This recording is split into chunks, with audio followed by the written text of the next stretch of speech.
After buying my husband his dream truck for his birthday, I found out he had been picking up his side piece in it every weekend.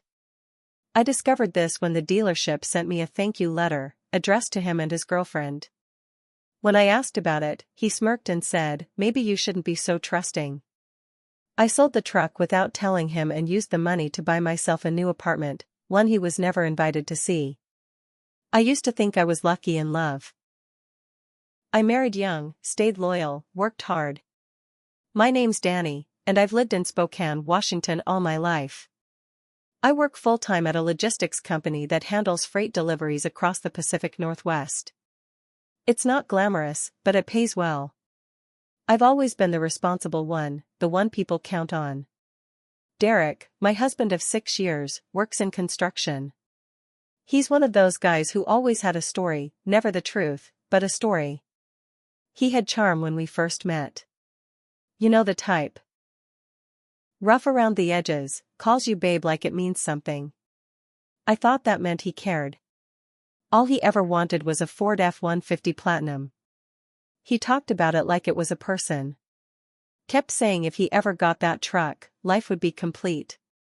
For years, we couldn't afford it. Then, after a big push at work, I landed a hefty bonus. $12,000 after taxes. I could have used it for student loans or fixed the kitchen tiles that were peeling. But no, I decided to surprise him. I went to Wendell Ford by myself. I test drove the exact truck he wanted, black exterior, tan leather seats, fully loaded. I negotiated a price, put down the bonus as a down payment, and took the loan under my name. Everything was in my name. I planned the whole thing behind his back. His birthday rolled around. I woke him up early, blindfolded him, walked him out to the driveway. When I pulled the blindfold off and he saw the truck, he actually stepped back like he'd seen a ghost. "Are you serious?" he asked. "You got me this?" He kissed me right there in front of the truck. Said I was the best thing that ever happened to him. Told his buddies. Took pictures with it. I thought I made his dream come true. Then things started getting weird. He'd suddenly want to go camping on weekends, but he'd come back with a clean truck and no fishing gear touched. Started keeping his phone in his pocket all the time. He even set up a second lock screen code. I knew something was off, but I didn't want to believe it. I kept telling myself he was just excited about his new toy. That maybe I was being paranoid. 2 months later, I got the letter. A plain white envelope from the dealership. Inside was a thank you card. "Thank you, Derek and Mallory, for choosing Wendell Ford. We hope your new F-150 brings you many adventures." My blood ran cold. I read it 3 times before I sat down. I thought maybe it was a typo. Maybe they screwed up names in the system. But my name was nowhere in it. Just his. And Mallory. I brought it up that night after dinner. He was drinking a beer on the couch, watching sports. I sat down next to him and showed him the letter. At first, he just stared at it. Then he laughed. Not even a nervous laugh, a cocky one. He looked at me with that half-smile he used to use when he flirted. He said, "Maybe you shouldn't be so trusting." That moment broke something in me. He didn't even try to lie. He wanted me to know. I walked out of the room without a word. I didn't cry that night. I barely slept. My mind was going 1,000 miles an hour. But one thought kept coming back, the truck is in my name. So I waited. I knew his pattern. Every other weekend, he claimed he was out camping or hunting with the guys. I now knew that was code for screwing Mallory in the truck I bought him. The next time he left, I waited 3 hours to make sure he was gone. Then I drove the second car, my car, to the remote site he always used to store his fishing gear. Sure enough, the truck was parked out back behind his buddy Travis's shop. He thought he was slick, leaving it there. I had a spare key. I took it. I drove it straight to another dealership across town. Told them I wanted to sell. Showed them the title with my name on it. They offered me $39,000 on the spot. I signed the papers and walked out with a check. No questions. No regrets. With that check, I put a deposit down on a one-bedroom apartment downtown. Hardwood floors. Big windows. Quiet. I paid the first month, security deposit, and had movers get the essentials from the house. I didn't leave a note. I didn't pack his stuff. I took only what was mine. By Sunday night, I was gone. He came home to an empty driveway, no truck, and no wife. He lost his mind. Blew up my phone. Called over and over. I didn't answer. Finally, I sent him one picture. Me holding the new keys to my apartment. Caption: maybe you shouldn't be so trusting. He showed up at my work the next week, furious, demanding I give him back his truck. Security had to escort him out. I didn't say a word to him. Just smiled and walked back inside. That was 8 months ago. The divorce is still in progress. He's dragging his feet because he's mad I outplayed him. He doesn't know where I live. Doesn't know I sold the truck legally. Doesn't know I already moved on from him. He cheated. He smirked. He thought I'd be the fool who stuck around. He was wrong. For a while after I moved out, things were quiet. Too quiet. I was getting used to my new apartment, learning what it was like to sleep without anxiety crushing my chest at night. I started working out again, cooking meals I liked, watching shows I never could before because Derek always had control of the remote. It was like I was living again. Then the messages started. They came through mutual friends first. One from his buddy Travis: "Hey, just so you know, Derek's telling people you stole the truck. Says he's calling the cops." Then one from his cousin: "Jenny, you better lawyer up. He's trying to say you sold his property without permission." That was laughable, and also terrifying. I called the dealership I sold the truck to and asked for the documents. They emailed everything. My name on the title. My signature on the loan. My name on every legal page. There was nothing he could do. But that didn't stop him from trying. He filed a police report. Said I fraudulently took the truck and sold it. I got a visit from 2 officers one evening. They were polite, just doing their job. I showed them the paperwork, explained everything, and they left saying, yeah, he left out some pretty important details. Derek didn't stop there. He started calling my workplace from burner numbers. Leaving fake Yelp reviews under different names claiming I was stealing freight and sleeping with my boss. Total lies. HR got involved. Luckily, they knew me well and didn't believe a word of it, but it still put me on edge. I blocked every number I could. Changed my email. Even thought about getting a restraining order. But the worst wasn't the harassment. The worst was Mallory.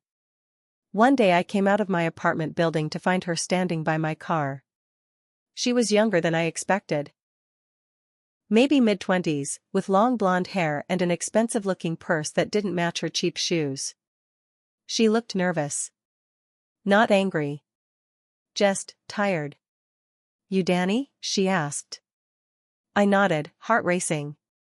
She held up her hands, like she didn't want trouble. "I just wanted to say I didn't know," she said. "I didn't know you were still married. He told me you left. That you cheated." I didn't respond. I didn't even know what to say. She looked down. "I left him last week. He got physical." I moved back in with my mom. I should have felt smug, but I didn't. I felt sick. I told her to take care of herself and walked away. That night I poured a glass of wine and sat by the window, thinking. This wasn't just about a truck. Or even about cheating. Derek had tried to destroy me, my finances, my reputation, my peace of mind, and he wasn't done yet. He didn't just want revenge. He wanted to own the last word. And I wasn't going to let that happen. 2 weeks after Mallory showed up, I got a letter in the mail. It looked like junk at first, plain envelope, no return address. I almost tossed it, but something about it made me open it. Inside was a single sheet of paper. It was a notice from a law office in Spokane. Derek had filed a civil claim against me. He was suing me for emotional damages and property theft. Said I intentionally caused emotional distress by selling the truck and damaged his reputation in the community. It was laughable, except lawsuits aren't jokes. I had to hire a lawyer. I scraped together a retainer and met with a woman named Meredith who'd been practicing family law in Spokane for 20 years. She was sharp, calm, and didn't sugarcoat anything. "Don't worry," she said after looking over the claim. "He's got no case. But he's doing this to wear you down. He wants to drain your bank account and make your life hard." And that's exactly what started to happen. Every week, it was something new. Discovery requests. Depositions. Emails from his lawyer demanding access to my financial records. Derek was playing the long game, hoping I'd settle or cave in. What he didn't know was that I had saved everything. The dealership emails. The thank you letter with Mallory's name. Screenshots of his texts, including the one where he smirked, "Maybe you shouldn't be so trusting." Meredith built a case so airtight it felt like wrapping him in plastic. But it still wore me down. The cost, the stress, the never-ending anxiety that I'd run into him at the grocery store or that he'd show up at my apartment again. And then something happened I didn't expect. My landlord called me one Friday morning while I was at work. "There's a complaint about loud noises and banging on your door last night," he said. "Neighbors saw a man trying to break in." My stomach dropped. I checked my building's security cameras. Derek. Drunk.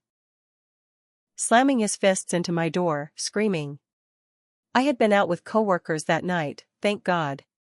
If I'd been home, I don't know what he would have done. I sent the footage to my lawyer. Then I filed for a restraining order. The court granted it within 48 hours. Derek was barred from coming within 300 feet of me, my work, or my building. But that wasn't the end of it. Mallory reached out again. She asked if I had a few minutes to talk, said it was urgent. We met at a coffee shop near Gonzaga. She looked pale, tired, like she hadn't slept in days. "I think he's following me," she said. "He showed up at my mom's place 2 nights ago, just standing across the street. Didn't say anything. Just stared." She paused and pulled something out of her purse, a printed photo. It was of me. At work. Taken from a distance. Across the parking lot. "He left this on my windshield," she said. "I think he's watching you." I didn't feel scared in that moment. I felt cold. Focused. Like something inside me had gone dead and was never coming back. He wanted war. He was about to get it. After Mallory showed me that photo, something snapped in me. I wasn't scared anymore. I was done. I talked to my lawyer the next morning. She told me we had enough to press for criminal stalking charges, and that we could push harder on the restraining order. I also found out Derek had violated the temporary order by being near Mallory's home. That gave us more ammunition. I filed a police report and handed over the surveillance video from my building, the photo Mallory gave me, and statements from neighbors. The officer looked serious when he said, "We'll be escalating this." But I wasn't waiting for the system to save me. I dug through every piece of paper I had from the marriage, tax returns, bills, text logs, photos. I pulled out everything from the last few years that proved Derek had lied, cheated, and lived off me like a parasite. Turns out, the loan for the truck wasn't the only thing in my name. Half of the utilities, our old house lease, even the credit card he used to buy his fishing gear were tied to my social security number. So I filed fraud reports with the credit company and got every charge tied to his personal spending removed. That card was shut down. Balance transferred to his name only. I contacted the utilities and gave them updated documents to take my name off every past due bill. He didn't see it coming. It all hit at once. His credit score dropped 130 points in a month. The collections notices started piling up. His checking account froze after I submitted a financial affidavit showing how he used joint assets to fund weekends with his mistress. Then came court day. He walked into that courtroom looking smug, like he thought the judge was going to chew me out. But my lawyer was ready. She brought everything. We showed the judge texts where he admitted to cheating, the dealership thank you note with Mallory's name, and the security footage of him pounding on my door at 1 a.m. drunk. Mallory even came to testify, nervous, shaking, but strong. When the judge heard Derek had also sent her a picture of me taken without my knowledge, he leaned forward and said, "Mr. Aldridge, your behavior isn't just dishonest. It's dangerous." We won the case. Derek's lawsuit was thrown out. I was awarded reimbursement for legal fees. The judge extended the restraining order for 5 years. And most importantly, I got a ruling that made it clear, the truck had always been mine. The sale was legal. No theft occurred. He stood there red-faced, fists clenched, but powerless. Later that week, I got a text from an unknown number. One sentence, "You destroyed me." I didn't reply. I just deleted it. Because he was right. I did destroy him. Piece by piece. Legally. Carefully. Without laying a single finger on him. But here's the part one don't tell most people, I wasn't innocent either. I stayed with a man who disrespected me for years. I ignored the signs. I wanted to believe in someone who never deserved my faith. I lost time, energy, and parts of myself trying to fix something that was always broken. I made myself small to make him feel big. That was my mistake. I own it. But I also made sure I'd never make it again. It's been almost a year now. My apartment is quiet. I still sleep with a sound machine, just in case. But I don't check over my shoulder anymore. Derek's still in Spokane, still bitter, still spiraling. Last I heard, he was couchsurfing after defaulting on his rent. Mallory moved out of state. We don't talk, but sometimes I wonder how she's doing. Me? I bought myself a small used car, nothing flashy. I work, I live, I breathe easier. I didn't rebuild my old life. I built a new one. From scratch. And not once. Have I missed that damn truck?